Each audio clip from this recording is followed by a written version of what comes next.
മഹാക്ഷേത്രങ്ങളിൽ സ്ഥാപിച്ചിരിക്കുന്ന ബലിക്കല്ലുകൾ ശ്രദ്ധിച്ചാൽ 9 പീഠങ്ങളുള്ള ഒറ്റ ശില കാണാം. ഇതിൽ 7 സപ്തമാതൃക്കളെ സങ്കല്പിച്ചുകൊണ്ടുള്ളതാണ്.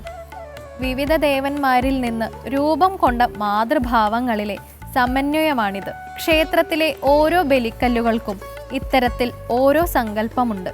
അതിനാൽ അവയെ സ്പർശിക്കുകയോ ചാടിക്കടക്കുകയോ ചെയ്യരുത്. തെക്കേ ഇന്ത്യയിലെ ഏറ്റവും പ്രശസ്തമായ രണ്ടാമത്തെ തീർത്ഥാടന കേന്ദ്രമാണ് ശബരിമല. ആന്ധ്രയിലെ തിരുപ്പതി ക്ഷേത്രമാണ് ഒന്നാമത്.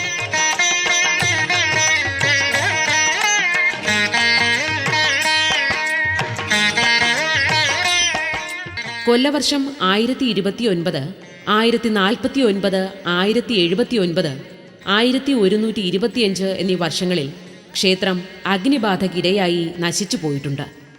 1079 തീപിടിച്ചപ്പോൾ അന്നത്തെ തിരുവിതാംകൂർ മഹാരാജാവായിരുന്ന ശ്രീമൂലം തിരുനാളിൻ്റെ നേതൃത്വത്തിൽ ക്ഷേത്രം പുതുക്കിപ്പണിതു.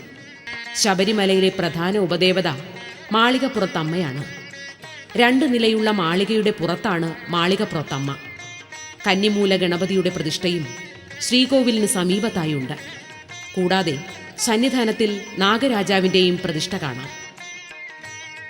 18ാം പടിക്ക് ഇരുവശത്തുമായി കൊച്ചുകടുത്ത സ്വാമിയും വലിയ കടുത്ത സ്വാമിയും നിലകൊള്ളുന്നു.